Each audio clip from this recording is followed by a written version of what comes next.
They told her Americans were animals who showed no mercy to the defeated, that prisoners would be tortured, humiliated, left to die in their own filth.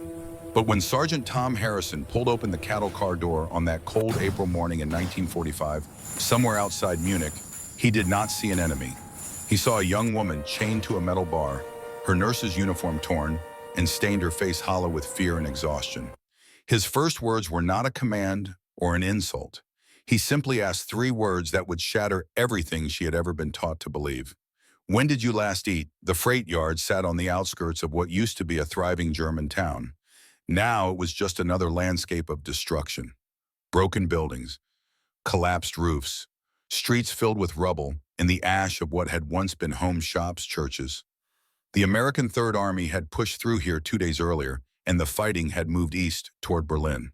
What remained behind was the cleanup, the sorting through of what the retreating Wehrmacht had abandoned in their desperate flight from the advancing Allies.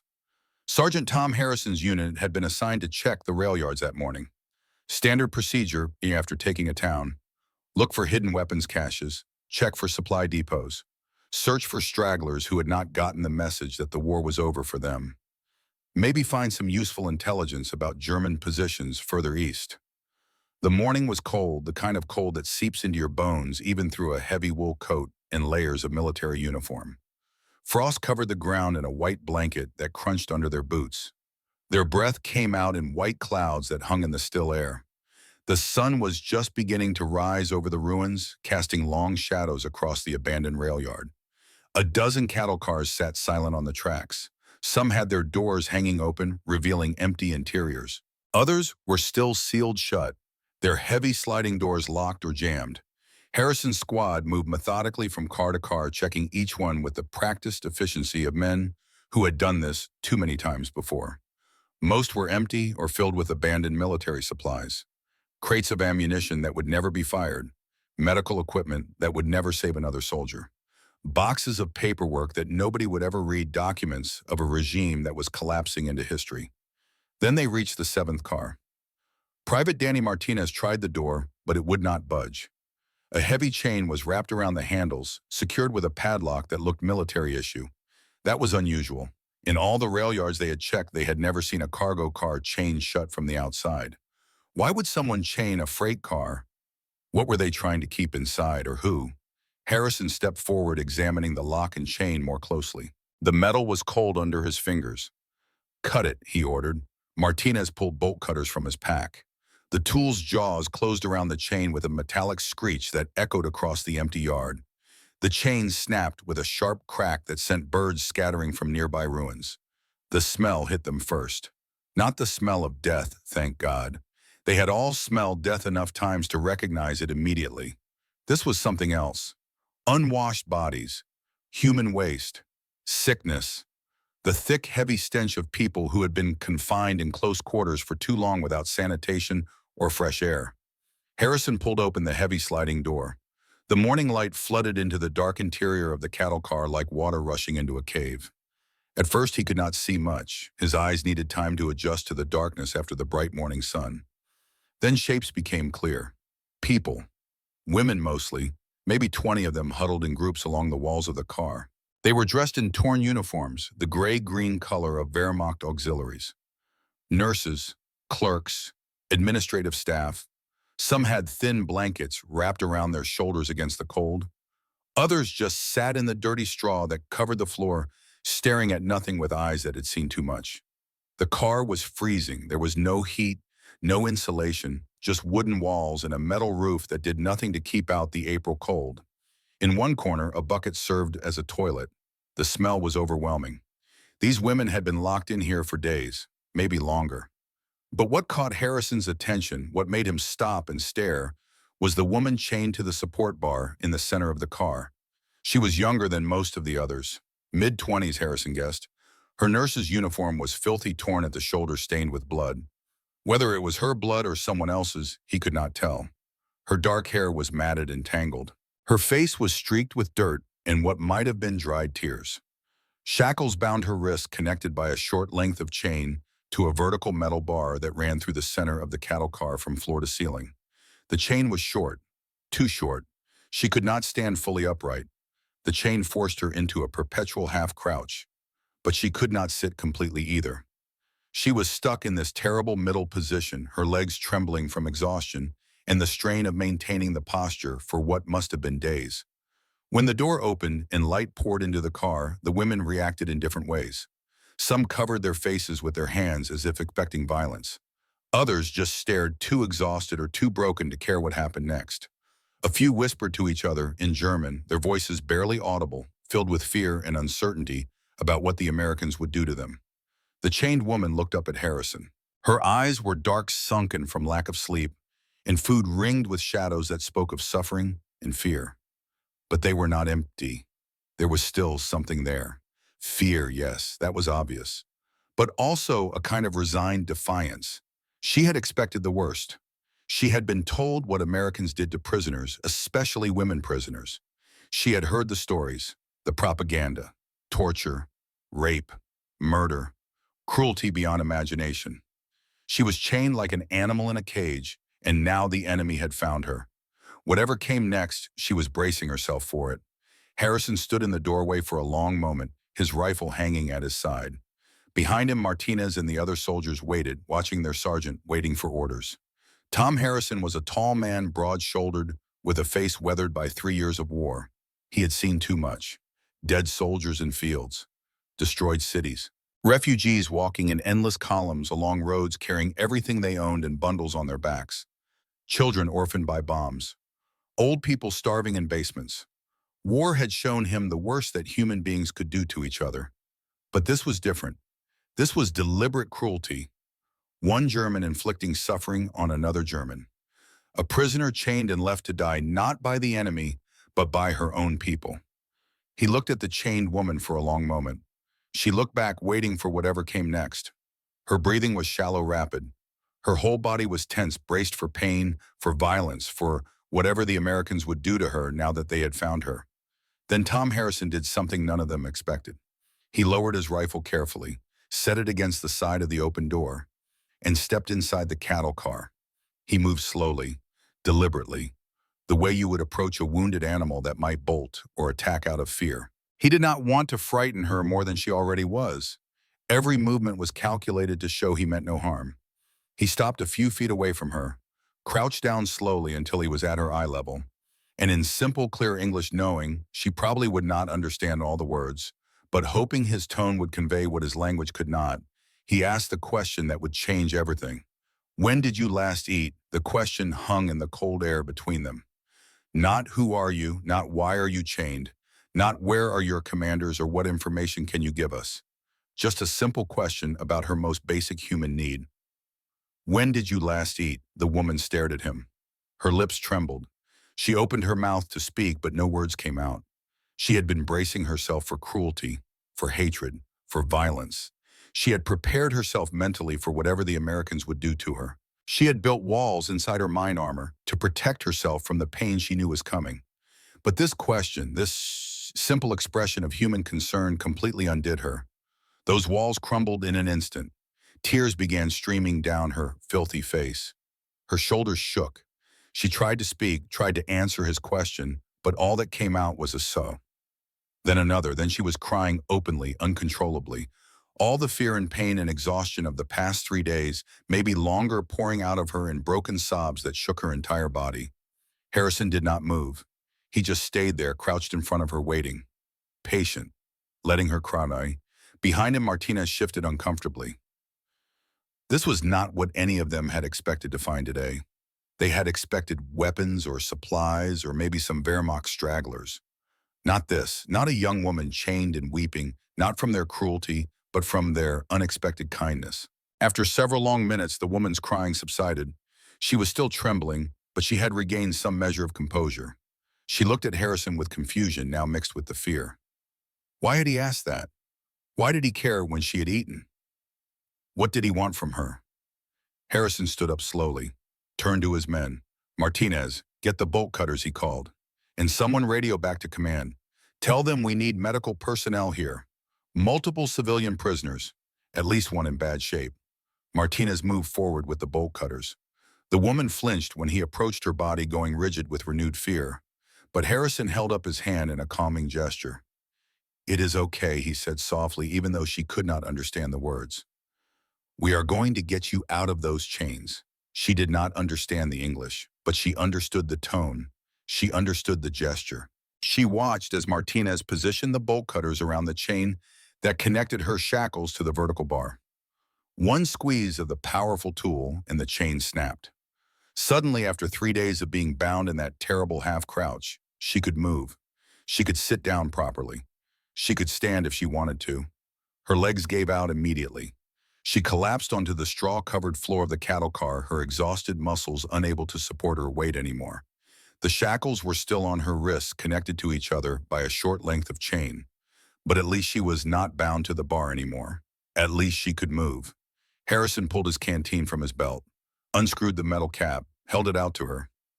"Water," he said, gesturing toward his own mouth to make his meaning clear. "Drink." She stared at the canteen as if it were a miracle, as if she could not quite believe it was real. Her hand reached out, slowly, shaking badly, and took the canteen from him. She brought it to her cracked lips and drank. Not frantically, though she must have been desperately thirsty, but carefully taking small sips. She had been without water long enough to know that drinking too fast would make her sick. After a few swallows, she lowered the canteen, looked at Harrison again. This time, something different was in her eyes. Not just fear anymore. Something else. Confusion, maybe. Disbelief. Why was this enemy soldier being kind to her? What did he want? What was the trick, the trap, the price she would have to pay for this water and this kindness? While this was happening, other soldiers were helping the rest of the women out of the cattle car. Most could walk, though they moved slowly, stiffly, like people who had been sitting in cramped quarters for too long. A few needed support soldiers on either side, helping them down from the car. One woman had collapsed from dehydration and could not stand at all. 2 soldiers carried her out on a makeshift stretcher fashioned from a blanket. Within an hour, the medical personnel arrived. Captain Kate Reynolds was an Army nurse 35 years old from a small town in Ohio. She was a no-nonsense woman who had seen her share of casualties in 3 years of war. She had treated wounded soldiers on beaches and field hospitals, in bombed-out buildings. She thought she had seen everything, but even she paused when she saw the state of these prisoners. "Jesus Christ," she muttered under her breath, surveying the group of women, then louder, projecting her voice so everyone could hear. "Okay, let us get them sorted. Anyone with serious injuries over here. Everyone else, we are going to do basic checks. Blood pressure, temperature, look for signs of infection or disease." The German women were terrified of the medical staff at first. They did not understand the English commands. They assumed the worst. Doctors and nurses meant experiments, torture, medical atrocities. The propaganda had been clear about what American medical personnel did to prisoners. But Captain Reynolds had dealt with frightened civilians before. She moved slowly, spoke softly, made sure to show them everything she was doing before she did it. A thermometer was not a weapon. A stethoscope was not a torture device. Just medical equipment. Just people trying to help. The chained woman, the young nurse whose name Harrison still did not know, was the last to be examined. Reynolds crouched beside her, much as Harrison had done earlier. The captain noticed the shackles immediately and the raw, bleeding skin underneath them. "We need to get those off," she said, looking up at Harrison. "Do we have a key?" "No key," Harrison replied. "We will have to cut them." Reynolds nodded, pulled out her medical kit. "First things first," she said. She needed to assess the damage. The shackles had cut deep into the woman's wrists. The skin was raw in places, actively bleeding in others. Some areas looked infected, the flesh red and swollen. Reynolds cleaned the wounds as gently as possible, but the woman still winced at every touch. The pain must have been considerable. "How long has she been like this?" Reynolds asked Harrison. "Do not know," he answered. "Days at least, maybe longer." Reynolds shook her head in disgust. "Who does this to their own people?" It took Martinez another 15 minutes to carefully cut through the shackles without injuring her further. The metal was thick, meant to hold, and the bolt cutters had to be repositioned several times to get the right angle.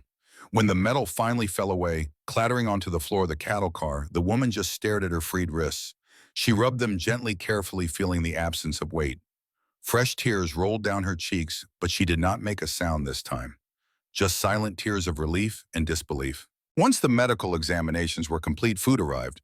The Army field kitchen had prepared a basic meal. Nothing fancy, soup mostly chicken broth with some vegetables and bits of meat, bread, some canned vegetables. It was standard fare, the kind of meal soldiers ate every day without thinking about it. But to these women, it was abundance beyond imagination. The German prisoners were gathered in a cleared area near the rail yard, sitting on wool blankets that soldiers had laid out on the cold ground. They watched with wide eyes as American soldiers distributed metal cups filled with steaming soup. The smell of food was overwhelming.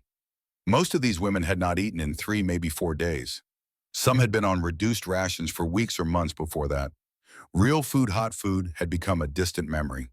Harrison personally brought a cup to the young nurse. She was sitting apart from the others, still looking dazed, still processing everything that had happened in the past hour. When he held out the soup, she did not take it at first. She just stared at it, then at him, as if waiting for the trick to be revealed. Where was the catch? What did he want in return? Nothing in her experience had prepared her for enemy soldiers offering food without demands or conditions. "It is okay," Harrison said gently, even knowing she would not understand most of the words. "Just soup. You need to eat." Finally, slowly, she took the cup with both hands. It was warm, the first warm thing she had held in days. The metal was almost hot against her palms, and the sensation was incredible after so much cold. She lifted the cup to her lips and sipped carefully. The soup was thin, mostly broth, with a few chunks of vegetables and some shreds of meat. Nothing special by American standards, but to her it was the best thing she had ever tasted. She drank slowly at first, savoring every drop, then faster as her empty stomach demanded more. She had to force herself to slow down again. Her body, empty for so long, was rebelling at the sudden intake of food. She felt nauseous, but she kept drinking. She needed this. Her body needed this. Around her, the other women were having similar experiences. Some cried as they ate, tears mixing with soup on their faces. Others laughed, short, desperate bursts of laughter that came from relief and disbelief. One older woman, a clerk from somewhere in Bavaria, kept repeating the same phrase over and over in German. "They are feeding us. They are actually feeding us." Captain Reynolds watched the scene with a mixture of satisfaction and sadness. Satisfaction because these women were finally getting the care they desperately needed. Sadness because of what it revealed about their own army, their own commanders who had locked them in a cattle car and abandoned them to die. After the soup came bread, fresh bread from the field kitchen, still slightly warm from baking. The women tore into it like it was treasure, like it was gold. Real bread made from wheat flour instead of the sawdust and potato starch mixtures that had passed for bread in Germany for the past 2 years. Some of them had not tasted real bread since before the war started. The young nurse ate her bread slowly, making each bite last. She had not tasted anything this good since childhood, since before the economy collapsed and the war consumed everything. Her family had never been wealthy. Her father was a baker, but even he had struggled to get real flour in recent years. Good food had always been a luxury. This bread, simple as it was, represented abundance she had almost forgotten existed. As she ate, she became aware of Harrison watching her from a short distance away. Not in a threatening way. Not the way the SS officers had watched her, looking for signs of defiance or weakness to exploit. More like he was checking to make sure she was okay. Making sure she was eating. Making sure she was not going to collapse or get sick. When their eyes met, he nodded slightly, a small gesture that seemed to say, "See, we are not monsters. We are not what you were told." She did not know how to respond. All her life she had been taught that Americans were the enemy, brutal, savage, uncivilized. The propaganda had been relentless year after year. Posters showing American soldiers as apes or demons, radio broadcasts describing atrocities. Stories passed from person to person about what happened to Germans who fell into American hands. But this man had cut her chains, given her water, fed her, asked if she was okay. Nothing made sense anymore. Everything she had been taught, everything she had believed was crumbling like the bombed-out buildings of the town behind her. By late afternoon, arrangements had been made. The women could not stay at the rail yard. It was too exposed, too unsecured. They needed proper shelter, medical facilities, sanitation. A temporary camp had been set up 3 miles away in what used to be a German military barracks. The Wehrmacht had abandoned it in their retreat, and now it served as a holding area for prisoners of war and displaced persons. Trucks arrived to transport the women. Military vehicles with canvas covers and wooden benches in the back. The women climbed aboard slowly, still weak from their ordeal. The young nurse was the last aboard. Harrison was there, offering his hand to help her up into the truck bed. She hesitated for just a moment, looking at his outstretched hand, this enemy soldier who had shown her kindness. Then she took his hand. It was warm, calloused from work and war, strong. He pulled her up effortlessly, and for a moment their eyes met again. "Thank you," she said quietly in German. "Danke." Harrison nodded, understanding the word, even if he did not speak the language fluently. "You are welcome," he replied in English. The truck ride was bumpy but mercifully short. The women sat in the back, bundled in army blankets that smelled of wool and mothballs. Nobody spoke much. They were too tired, too overwhelmed. Everything that had happened in the past few hours was still sinking in, still being processed. The cattle car, the chains, the kindness, the food. The realization that everything they had been told about the enemy might have been lies. The barracks when they arrived was basic but functional. It was a standard military facility, the kind that had housed German soldiers until a few days ago. Rows of metal frame beds with actual mattresses. Not straw pallets on the floor, but real mattresses with springs and padding. Clean wool blankets, pillows, a washroom down the hall with sinks and running water. It was cold water, but it ran when you turned the tap. And there were toilets, real toilets that flushed. After 3 days in that cattle car, after years of war and deprivation, and making do with less and less, this felt like luxury, like abundance, like civilization returning from a long absence. Captain Reynolds was there, overseeing everything, making sure the transition went smoothly. "Okay, ladies," she announced, through a German-speaking translator one of the soldiers had found. "These are your quarters for now. Each of you gets a bed. We will bring dinner in a few hours. There is a washroom down the hall. Please clean up if you can. We will provide fresh clothes tomorrow." The women dispersed slowly through the barracks, each claiming a bed. Some collapsed onto the mattresses immediately, not even bothering to remove their filthy clothes. They just lay down and closed their eyes, letting exhaustion take them. Others headed straight for the washroom, desperate to wash away the dirt and the smell and the memory of that terrible cattle car. The young nurse chose a bed near the window. She wanted to be able to see outside. After 3 days of darkness and confinement, she needed to see the sky, see the daylight, know that she was not trapped anymore. She sat on the edge of the bed, testing the mattress. It was firm but comfortable, so different from the wooden floor of the cattle car, so different from anything she had experienced in months. She lay back carefully, stared at the ceiling. For the first time in days, she felt something close to safe. The chains were gone, the cattle car was behind her. She had food in her stomach. She was warm. She was impossibly safe in enemy hands. That night, sleep was difficult. Every time she closed her eyes, she saw the cattle car, felt the shackles cutting into her wrists, heard the other women crying in the darkness.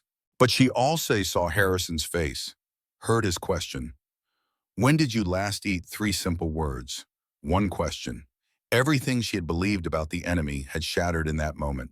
She had expected cruelty and found compassion. She had expected violence and found mercy. And now she lay in a bed provided by the enemy, fed by the enemy, cared for by the enemy. And she did not know what to do with that knowledge, did not know how to reconcile it with everything she had been taught. A voice whispered in the darkness of her mind, a question she could not answer. What else do I not know? What other lies have I been told? If they lied about the Americans, what else was lies? She touched her wrists where the shackles had been. The bandages Captain Reynolds had applied were clean and white. The pain was still there, but dulled now by whatever medicine they had given her.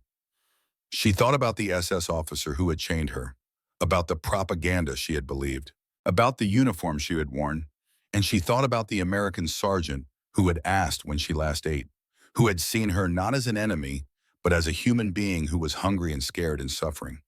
That simple act of recognition, of seeing her humanity, had broken through years of propaganda in an instant.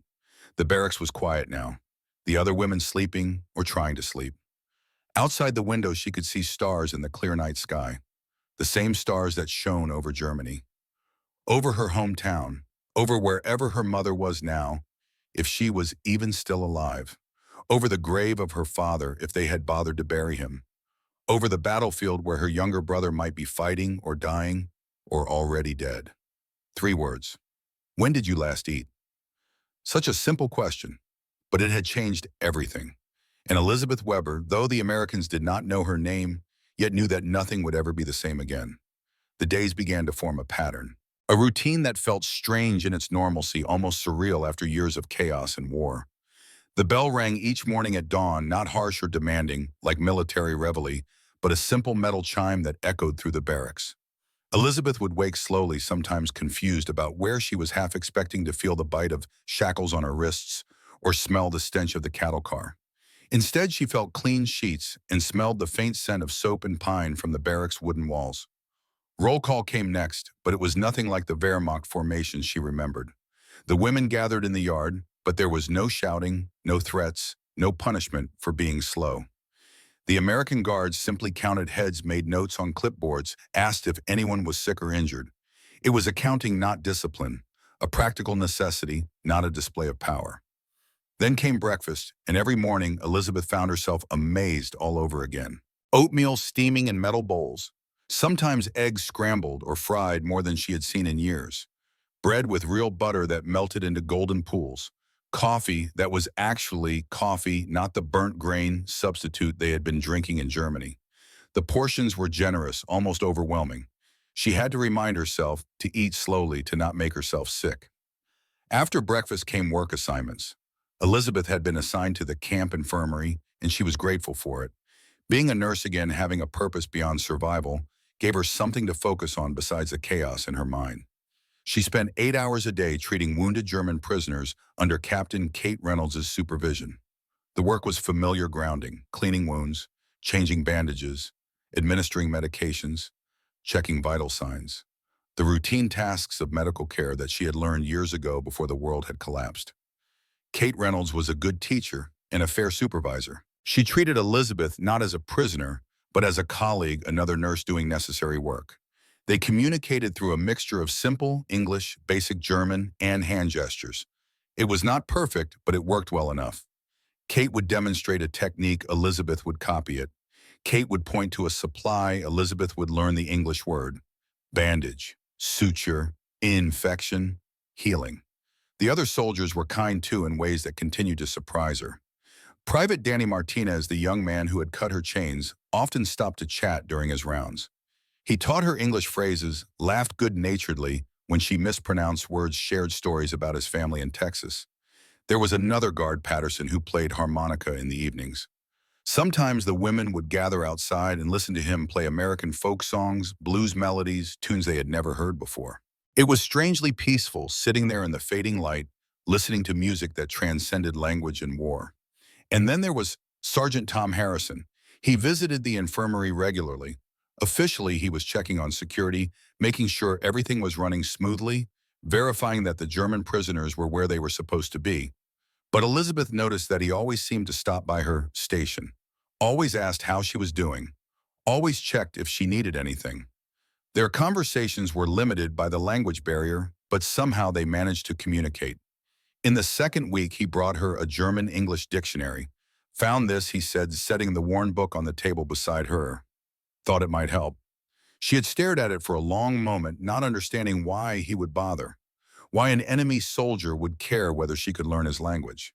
In the third week, he brought chocolate bars from his rations.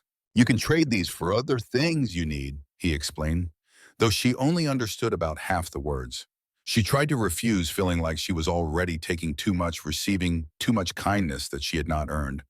But he insisted, leaving them on the table and walking away before she could argue further. By the fourth week, their conversations had grown longer. Elizabeth's English was improving rapidly, driven by necessity and by genuine desire to understand these people who had shown her such unexpected mercy. One afternoon, when the infirmary was quiet and most patients were sleeping, she gathered her courage and asked the question that had been weighing on her mind. "Why you help me?" The words came out awkward, grammatically incorrect, but the meaning was clear. Harrison leaned against the wall, considering his answer. Because you needed help, he said slowly, choosing simple words. And because the war is over. You are not my enemy anymore. You are just a person who got dealt a bad hand. She did not understand all the idioms, but she grasped the essence. To him, she was no longer the enemy. She was just a person. Just another human being who deserved basic decency. The simplicity of it was almost incomprehensible. These small moments of kindness accumulated like snowfall, each one adding to the growing weight of evidence that everything she had been taught was wrong. The Americans were not animals. They were not savages. They were just men, some kind, some indifferent, a few harsh, but none of them the monsters the propaganda had described. It forced her to question everything. If they had lied about the Americans, what else had been lies? The thought was terrifying and liberating in equal measure. But guilt was always there too, lurking beneath the surface of every meal, every moment of safety. Letters from Germany arrived sporadically through the Red Cross, and each one brought news of suffering and devastation. Cities in ruins, families starving, infrastructure destroyed. The contrast between her situation and theirs was crushing. Elizabeth received her first letter 3 weeks after arriving at the camp. It was from her mother, written in shaky handwriting on a scrap of paper that looked like it had been torn from a ledger book. Elizabeth sat on her bed, hands trembling, as she unfolded it, almost afraid to read what it contained. The letter was brief. Her mother was alive, but barely. The bakery was gone, destroyed in an air raid. Food was scarce. People were eating grass tree bark, anything they could find to fill their stomachs. Her mother was living in the basement of a destroyed building with 5 other families sharing what little they had. But the letter said nothing about her father, nothing about her brother Friedrich, just a painful silence where their names should have been. Elizabeth read the letter 3 times, tears streaming down her face. Then she looked around the barracks. Clean beds, warm blankets. She had just eaten a dinner of beef stew and potatoes, more food in one meal than her mother probably saw in a week. The guilt was crushing a physical weight in her chest that made it hard to breathe. That night she could not eat. She sat at dinner with the other women, staring at her plate, but the food turned her stomach. How could she eat when her mother was starving? How could she sleep in comfort when her family had nothing? Captain Kate Reynolds noticed. She always noticed when something was wrong with her staff or patients. "What is wrong?" Kate asked, genuine concern in her voice. Elizabeth showed her the letter. Kate read it. Even though her German was not great, she understood enough. The older woman's face grew sad. "I am sorry," Kate said simply. "That is rough.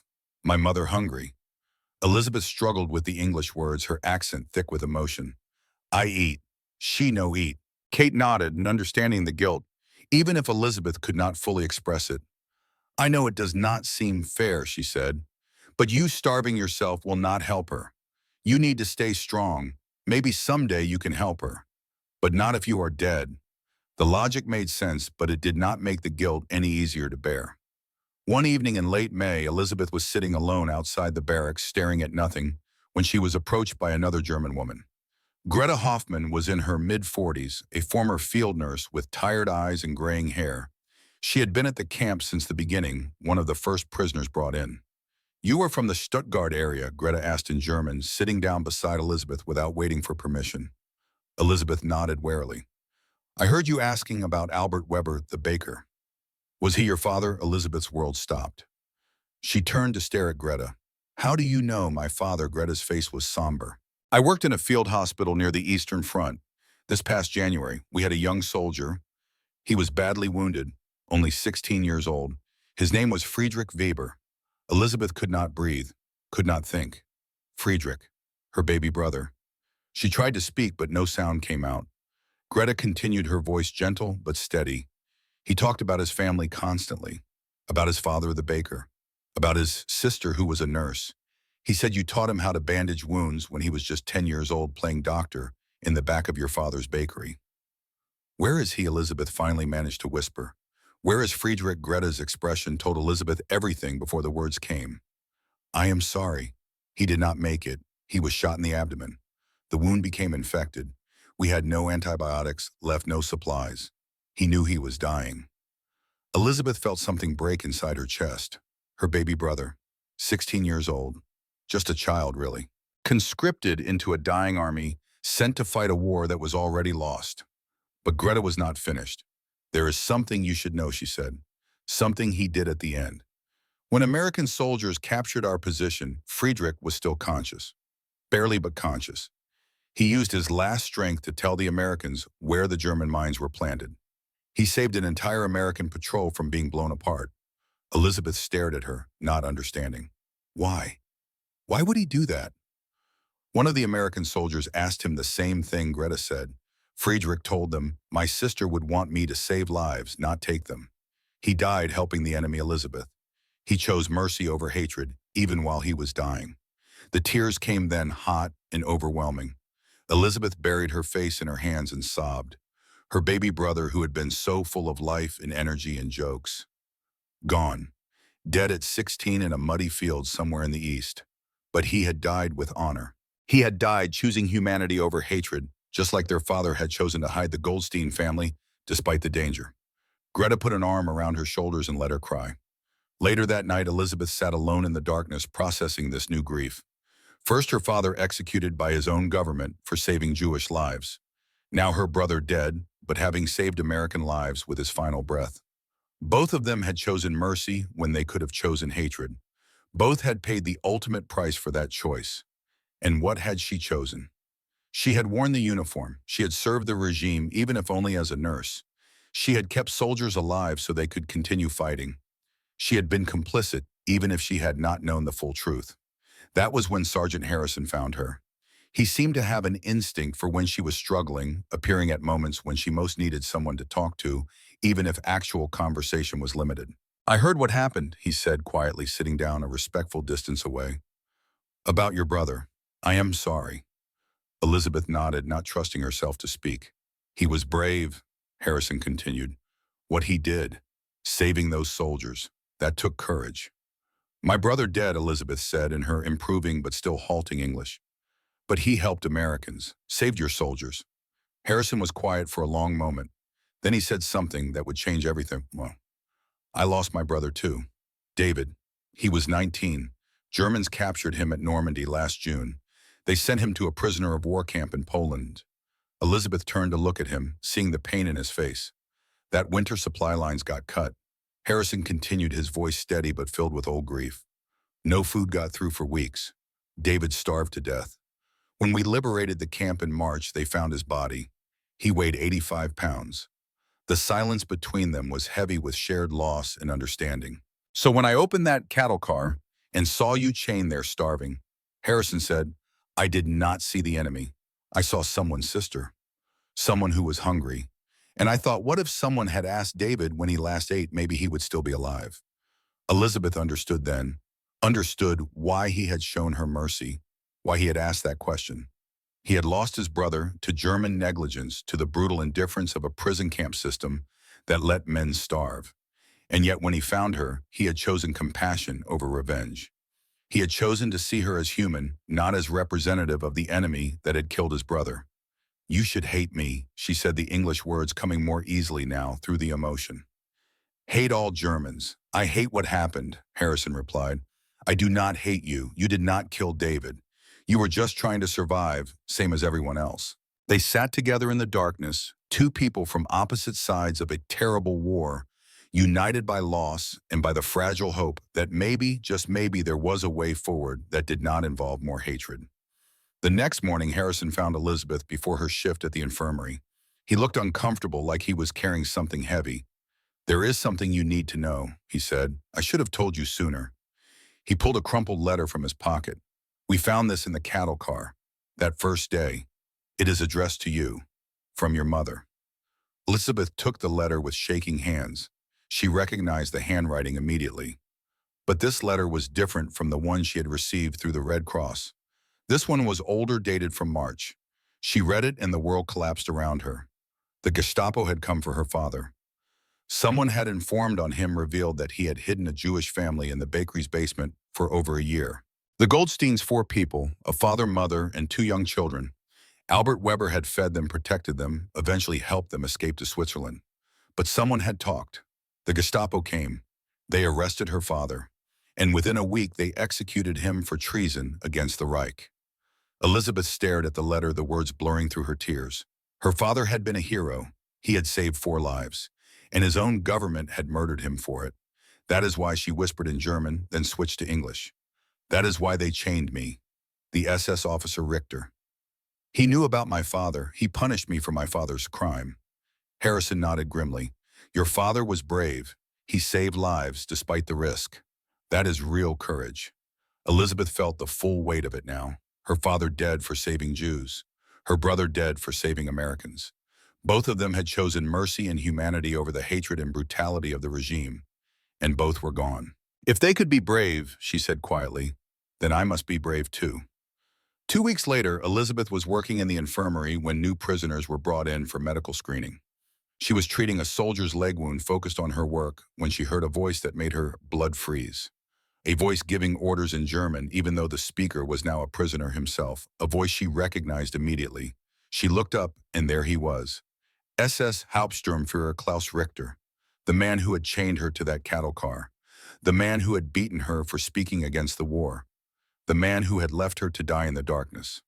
Now he was here, gaunt and unshaven, his SS uniform threadbare and dirty, his arrogance dimmed but not extinguished. He looked like he had been through hell, but there was still that cold superiority in his eyes. Their eyes met across the infirmary. For a moment, neither moved. Then Elizabeth felt her hands start shaking. The medical supplies fell from her grasp, clattering onto the floor. She could not breathe, could not think. All she could see was his face, hear his voice as he ordered her chained, feel the shackles cutting into her wrists. Captain Reynolds noticed immediately. Elizabeth? What is wrong? Elizabeth could not speak. She just pointed at Richter with a trembling hand. Kate followed her gaze, saw the SS officer, then looked back at Elizabeth's terrified face. She understood instantly.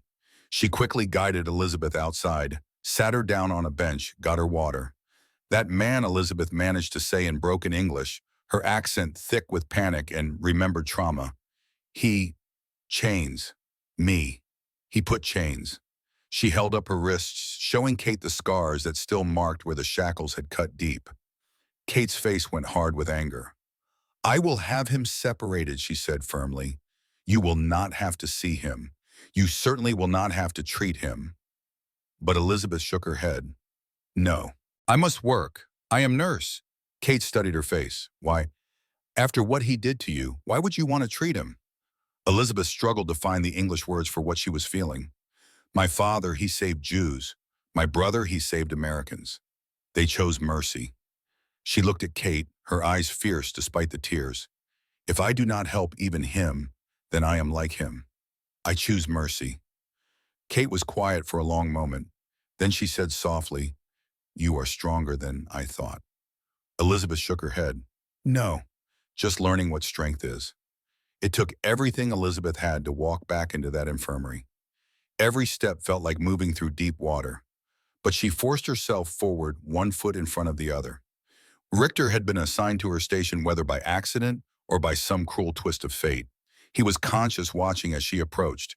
When he recognized her, a smirk crossed his face.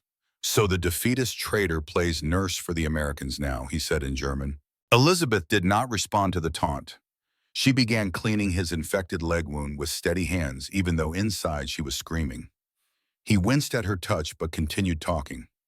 You served the enemy, Hal, predictable.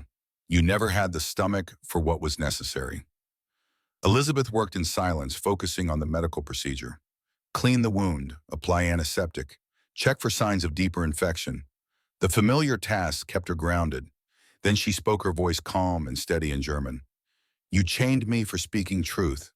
My father died for saving lives. My brother died helping Americans. They were brave. You are a coward. Richter's smirk vanished. I treat you not because you deserve mercy. Elizabeth continued, her hands never stopping their work. I treat you because I choose mercy. Remember this moment, Richter. The enemy you called animals shows more humanity than you ever did. She finished the treatment efficiently, professionally.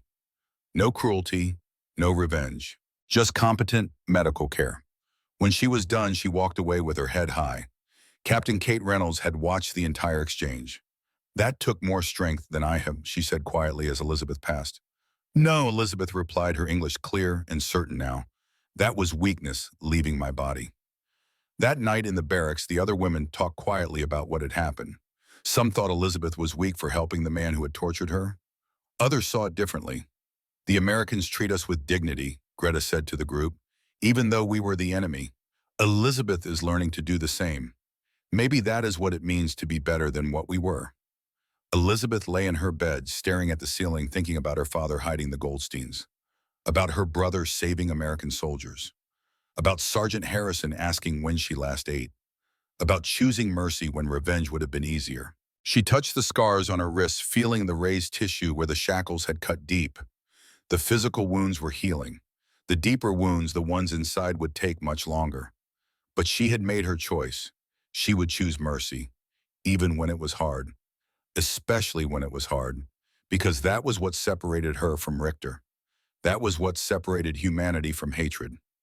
Outside the window, stars shone in the clear night sky, the same stars that had watched over cattle cars and concentration camps and battlefields, the same stars that would watch over whatever came next.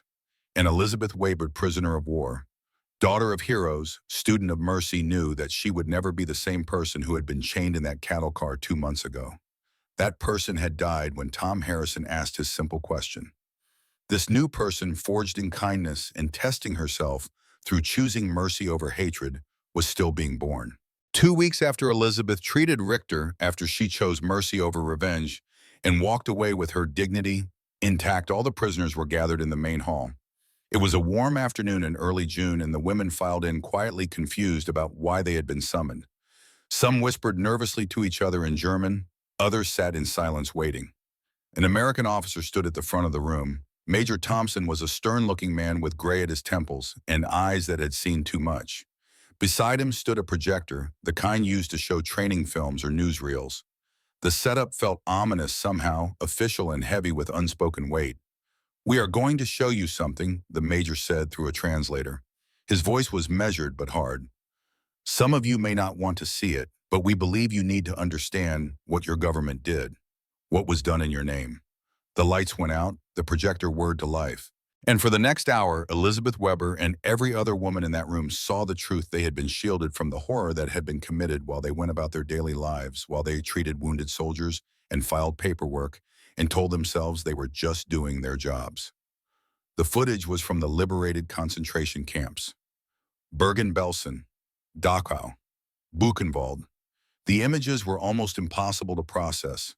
Mountains of bodies stacked like cordwood, living skeletons with hollow eyes staring into the camera, barely recognizable as human beings.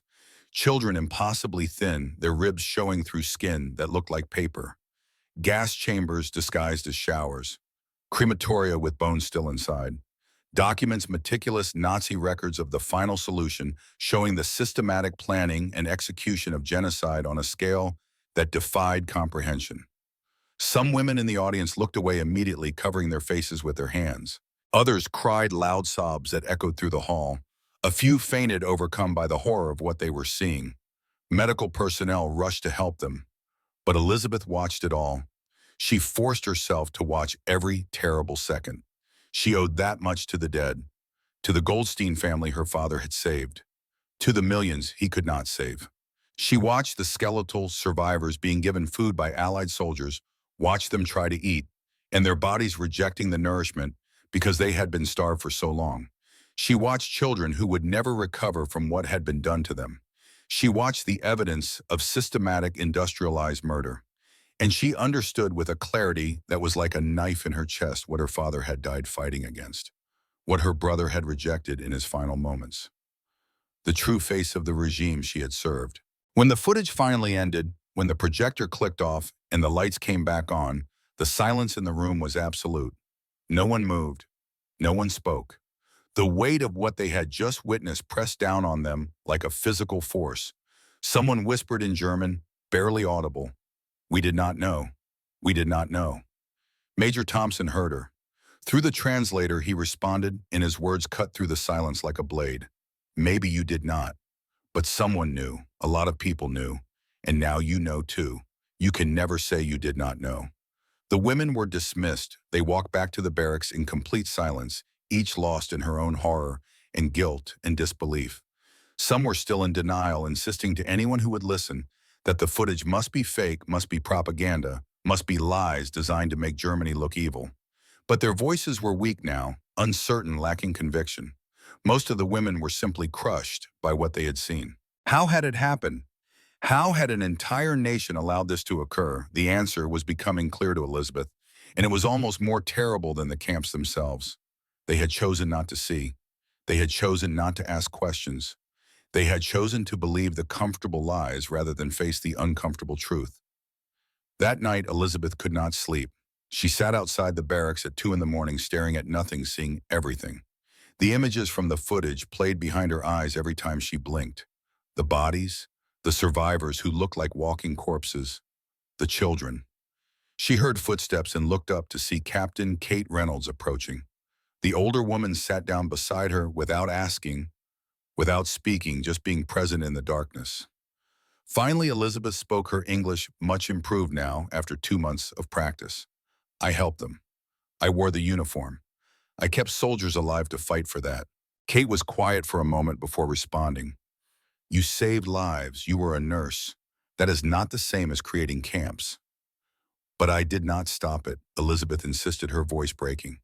I did not even ask questions.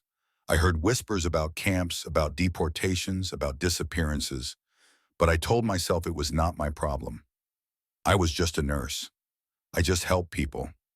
I was not responsible. Kate's response was honest, almost brutal in its truth. You could not have stopped it. One person cannot stop a nation's evil. But you are right, you should have asked questions. You should have looked, and you did not. None of you did, and now you have to live with that. The words hung in the night air. But you cannot carry guilt for an entire nation. Kate continued, her voice softening. It will crush you. The question is not what you did or did not do then. The question is what you will do now. How do I live with it? Elizabeth asked, and the question was raw, desperate. How do I live knowing what happened? You live by being better, Kate said simply. By choosing differently now, by making sure it never happens again. That is the only way forward. They sat in silence for a while longer. Then Tom Harrison appeared from the darkness, also checking on the women after the screening. Kate quietly explained what Elizabeth was struggling with, the guilt and the horror and the impossible weight of collective responsibility. Harrison sat down on Elizabeth's other side. He was quiet for a moment, then spoke. My brother David died in a camp too, he said quietly. Not like those camps you just saw, but he still died because the system did not care. I am sorry, Elizabeth whispered. I know, she added after a pause. You told me about David, about how he starved. And I told you I do not blame you, Harrison replied. That has not changed. You were not there. You did not make those decisions. You did not even know what was happening. But I served them, Elizabeth said. I wore the uniform. I took an oath. So did millions, Harrison answered. Some believed in it. Some were forced. Some just did not know what else to do. He paused, choosing his words carefully. I do not forgive what happened. I cannot. Nobody can forgive that. But you, Elizabeth, you are not responsible for those camps. You did not kill anyone. You did not even know. But I should have known, she insisted. I should have asked. I should have looked. Yes, Harrison agreed, and his honesty was like a clean cut, painful but necessary. You should have. But you did not, and you cannot change that now. What you can do is make sure you never stay silent again. Make sure you never look away again. That is the only redemption available to any of you. Elizabeth understood then why he had asked that first question in the cattle car. It had not been about gathering intelligence or establishing dominance. It had been simple human compassion. He had seen a suffering person and wanted to help, even though that person was the enemy, even though his own brother had died in enemy hands. He had chosen to see her humanity first. That is what her government had lost. The ability to see enemies, to see Jews, to see anyone deemed other as human beings first. The Americans had not lost that. Despite everything, despite all the death and destruction, they still saw people. The weeks that followed the screening were different, quieter. The women moved through their routines with a new heaviness, carrying the weight of knowledge they could never unknow. Elizabeth threw herself into her work with almost desperate intensity. She treated every patient with meticulous care. German soldiers, Wehrmacht officers, even Richter. After the leg wound incident, he developed pneumonia weeks later. Once again, he was assigned to her care. Once again, she chose mercy. She chose mercy every single day, not because they deserved it, but because she had decided who she would be. October turned to November. Autumn came to the camp with falling leaves and cooler air. The war had been over for 6 months now. Germany was divided, occupied, beginning the long, difficult process of reckoning with what it had done and what it had become. On a gray November morning, Elizabeth was called to the administration office. She walked there slowly, knowing somehow what was coming. Her turn had come. The officer behind the desk was efficient and not unkind. Arrangements had been made for her return to Germany. Her mother, Helena, was confirmed alive, still living in the small town outside Stuttgart. Elizabeth could go home. She should have been overjoyed.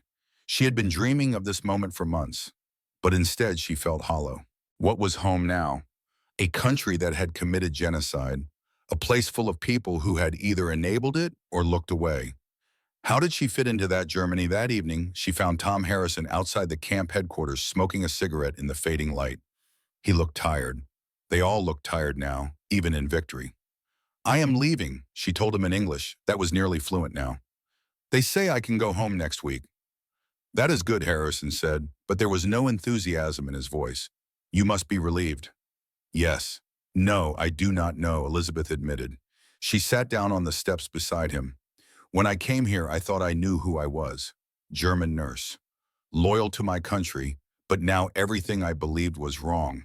Everything I thought I knew was lies. And I did not question any of it. I just accepted it. So how do I go back? How do I live in Germany knowing what happened?" Harrison was quiet for a long moment, considering his answer. "The same way everyone else will," he said finally, "by trying to be better. Germany will need people like you, people who understand what went wrong, people who want to fix it." He took a drag from his cigarette, then continued. "When I found you in that cattle car, you expected me to hurt you, expected violence and cruelty. That is what you had been told. But I asked if you were hungry, and that broke something inside you. Did it not?" Elizabeth nodded, tears forming in her eyes. "All the walls I had built, all the hatred I had been taught to feel. It cracked it because I could not hate someone who showed me kindness. That is the power of treating people like human beings," Harrison said. "It is harder to hate someone once you see their humanity. That is why propaganda always tries to dehumanize the enemy. Once you see them as people, the whole thing falls apart." They sat in silence as the sun set, painting the sky in shades of orange and red. Finally, Elizabeth spoke again. "I want to thank you for everything, for cutting me free, for treating me like a person, for asking when I last ate. Do not thank me for basic decency," Harrison replied, his voice firm. "That should be the standard, not the exception." "In my country, it became the exception," Elizabeth said quietly. "That is the problem I am going back to fix." They sat together watching the stars come out, two people from opposite sides of a terrible war, connected by a simple act of kindness that had changed everything. Neither spoke of the fact that they would probably never see each other again. Some things were too heavy to put into words. The week passed too quickly and too slowly at the same time. Elizabeth packed her few belongings. New clothes the Americans had given her to replace her torn uniform. Letters of recommendation from Captain Reynolds and other staff members. The addresses of aid organizations that could help her and her mother. A small amount of money. And her memories, both terrible and precious. On her last night, the women who were leaving threw a small gathering in the barracks. Nothing fancy, just coffee and biscuits that the guards had provided. They shared stories, memories, talked about their plans for the future. Some were optimistic. They would rebuild. They would find their families. Life would get better. Others were more realistic. It would be hard. It would take years. Some of them might not survive the winter, but they all agreed on one thing. They had been changed by their time here. They had seen how the enemy treated prisoners with dignity, with medical care, following rules even when they did not have to. And they had seen the evidence of what their own government had done. They could not unhear that, could not unsee it. Whatever Germany became next, it would have to be different. The journey back to Germany took 3 days. Elizabeth traveled with a group of other repatriated prisoners, all of them nervous and uncertain about what they would find. They rode in military trucks through the American occupation zone, crossing into Germany, at a checkpoint that was busy with refugees and displaced persons, all trying to find their way home or to something resembling home. The destruction was beyond what Elizabeth had imagined, even after seeing bombed cities from a distance.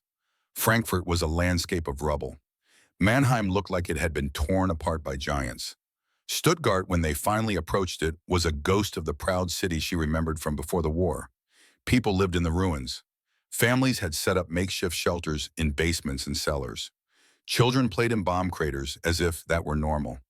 Everyone looked thin, hungry, desperate. Long lines formed at water pumps and food distribution centers, people waiting for hours for meager rations that would not be enough to keep them fed. At a checkpoint outside Stuttgart, the truck stopped for inspection. Elizabeth looked out and saw people in the food line. One face looked familiar. She stared, not quite believing, then recognized him. Herr Brenner, a local Nazi Party official from before the war. He had given speeches about German superiority, about the thousand-year Reich, about the glorious future awaiting the fatherland. She remembered him at rallies, his voice booming with certainty and hate. Now he was gaunt and desperate, begging in a food line like everyone else. When he saw Elizabeth in the truck, saw that she looked relatively healthy and clean, he rushed over. "Fräulein Weber," he called out, "your father was a good man. Can you spare anything? Please." Elizabeth felt rage rise in her chest. This man had helped create the system that killed her father. He might have been the one who informed on her father for hiding the Goldsteins. And now he had the audacity to beg her for help, to invoke her father's name. The old Elizabeth, the one who had been chained in the cattle car, would have refused, would have told him he deserved to starve for what he had done. But Elizabeth was not that person anymore. She thought of Harrison asking when she last eat. She thought of her choice to treat even Richter with mercy. She thought of her father saving the Goldstein family despite the danger. She thought of her brother using his dying breath to save American soldiers. She reached into her bag, pulled out bread from her rations, handed it through the truck's opening to Brenner. He took it with shaking hands, tears streaming down his face. "Danke, danke," he whispered over and over. "Not for you," Elizabeth said quietly in German. "For who I choose to be." The truck moved on. The other women in the back stared at her. One muttered, "Traitor." Another said, "No, that was mercy. We forgot what it looks like." Elizabeth's hometown was almost unrecognizable when she finally arrived. The main street was a crater. The church where she had been baptized was a pile of stones. Her father's bakery, the one that had been in the family for 3 generations, was completely gone. Just empty space where a building used to stand. She found her mother in the basement of a destroyed apartment building, following directions from an aid worker. The space was dark, cold, damp. 5 families lived together in those cramped quarters, sharing everything because there was so little to share. Helena Weber appeared from the shadows like a ghost. She had been 45 years old when Elizabeth last saw her. Now she looked 70. Her hair was completely gray. Her body was skeletal, maybe 90 pounds on a frame that had once been robust. She wore a threadbare dress and had a thin blanket wrapped around her shoulders against the cold. "Elizabeth," her mother's voice was barely a whisper, as if she could not quite believe what she was seeing. "Mom," Elizabeth said, and then they were holding each other, both crying, both shaking. "I thought you were dead," Helena whispered into Elizabeth's shoulder. "I thought the same about you," Elizabeth replied. That night they sat together in the corner of the basement, sharing the food Elizabeth had brought: canned meat, bread, chocolate. Helena ate slowly, carefully, her stomach unable to handle much after months of near starvation. Mom, Elizabeth said quietly, pulling out the letter Harrison had given her. "I know about Papa." Helena's face crumbled. Her whole body seemed to collapse inward. "They told you the Americans found your letter. In the cattle car where the SS had locked me." She told her mother everything then, about being chained by Richter because of her father's crime and her own defeatism, about Harrison opening the door and asking when she last eat, about the camp and the kindness and the footage of the concentration camps, about choosing to treat even Richter with mercy, about learning that her father had saved the Goldstein family and been executed for it. "He was brave," Elizabeth said through her tears. "He chose humanity over safety. He saved 4 lives. Helena was crying too. "He said something to me before they took him. He said, if we lose our humanity to save ourselves, what have we saved?" They held each other in that cold basement and grieved together. For Albert Weber, the baker who had hidden Jews and paid with his life.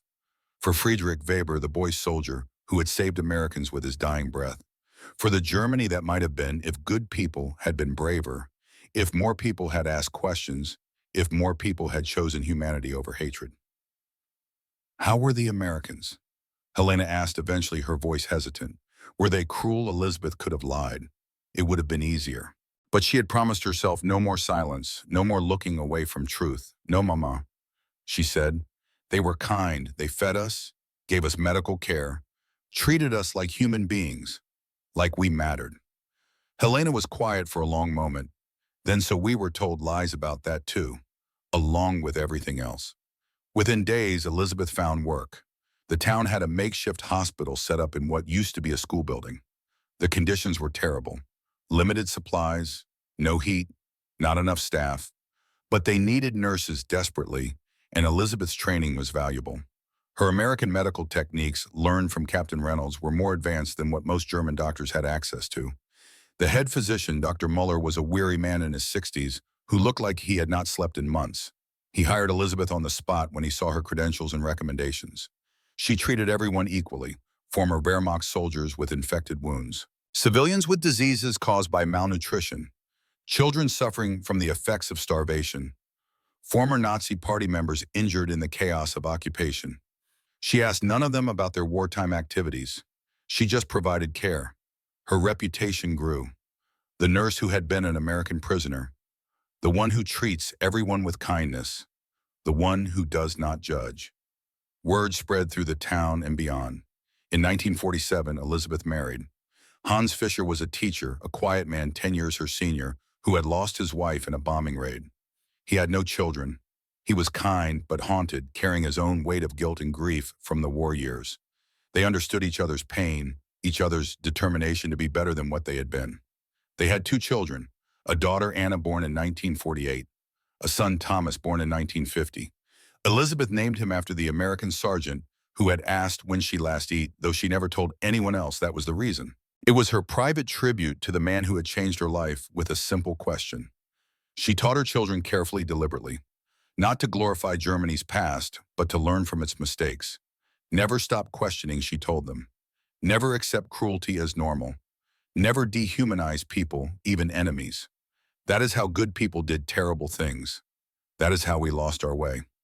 She told them about their grandfather who had hidden a Jewish family and been executed for it, about their uncle Friedrich who had died at 16 but had saved American soldiers with his final act, about choosing humanity over hatred, mercy over revenge, even when it was hard, especially when it was hard. In the spring of 1952, Elizabeth received a package from America. The return address was Cincinnati, Ohio. She opened it with shaking hands, not understanding who would be writing to her from the United States. Inside was a letter written in a woman's careful handwriting. Dear Elizabeth, it began. My name is Dorothy Harrison. I was married to Sergeant Thomas Harrison. I am writing to you because Tom spoke of you often before he died.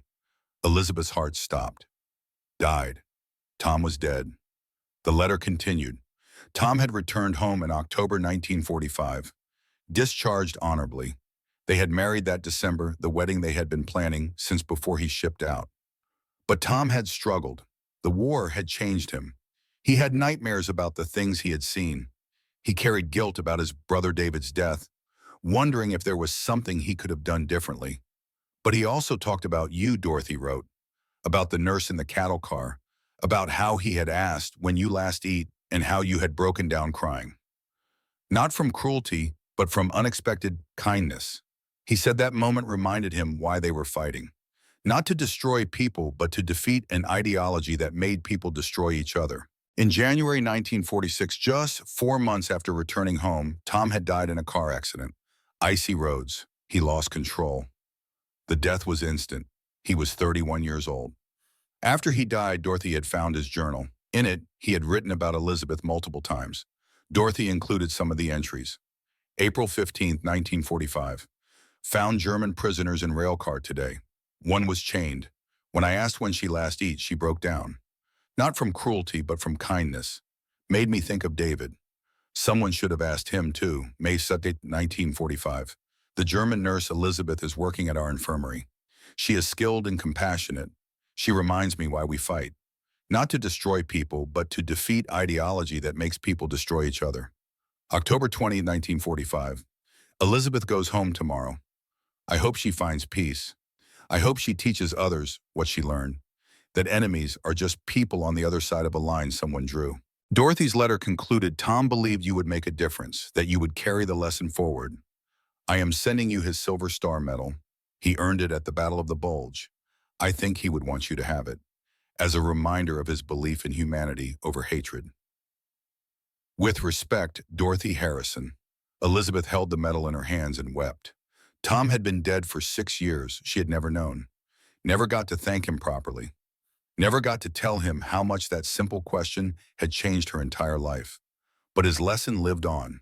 In every patient she treated with dignity, in every choice she made to see people as human first, in every conversation with her children about mercy and compassion and the importance of never looking away from hard truths.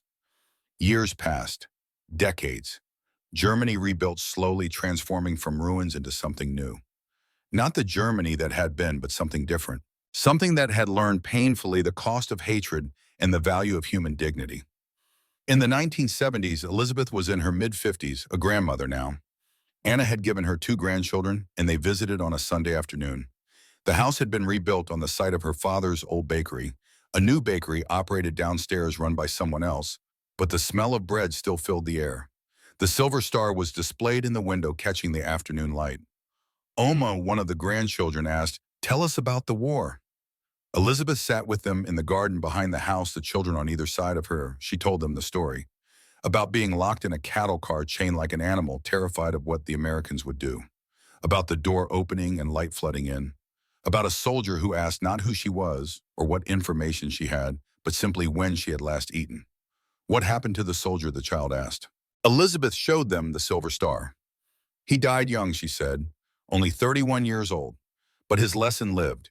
He taught me that even in the darkest times, we choose how to treat each other. Mercy is not weakness, it is the hardest strength. The children listened wide-eyed as the afternoon sun painted everything gold. Elizabeth closed her eyes, remembering that cold April morning, the smell of the cattle car, the weight of the chains, the fear. And then Harrison's face, his simple question, the way everything had shattered in that moment. She spoke soft, her voice carrying the weight of decades. I was prepared for cruelty. I had built walls against it. But kindness broke through every defense. It forced me to see the truth. People are people, no matter what uniform they wear. She opened her eyes, looked at her grandchildren. Sergeant Harrison asked when I last eat. Not because he did not know I was the enemy, but because he chose to see me as human first. And once you see someone's humanity, you can never unsee it. He has been gone for so many years now, she continued, but every day I ask his question in my own way. When did you last eat becomes, when did you last feel seen? When did you last feel human? That is what mercy is, seeing each other. She looked at her grandchildren with fierce love. And that is what I teach you. Be the one who asks. Be the one who sees, even when it is hard, especially when it is hard, because that is how we stay human. That is how we make sure it never happens again. The sun was setting now, casting long shadows across the garden. Inside the house, she could hear her daughter preparing dinner. The smell of bread from the bakery below mixed with the scent of flowers from the garden. Germany had rebuilt, had transformed, had learned. But the lesson remained. 3 simple words, 1 question. When did you last eat? A question about basic human need that had shattered years of propaganda. A moment of kindness that had proven stronger than hatred. A choice to see the humanity in an enemy that had changed everything. Elizabeth Weber Fisher would live to be 89 years old. She would tell this story hundreds of times to children, grandchildren, students, anyone who would listen. She would spend the rest of her life teaching mercy, demonstrating compassion, choosing to see people as human first. Because that is what Tom Harrison had taught her on that cold April morning in 1945. That sometimes the most powerful weapon is a simple question. That humanity transcends nationality. That mercy is not weakness but the greatest strength. And that we all must choose every single day whether we will see each other's humanity or turn away from it. Whether we will ask the question or remain silent. Whether we will be the ones who show kindness in a world that desperately needs it. The choice is always ours, and the consequences of that choice echo through generations.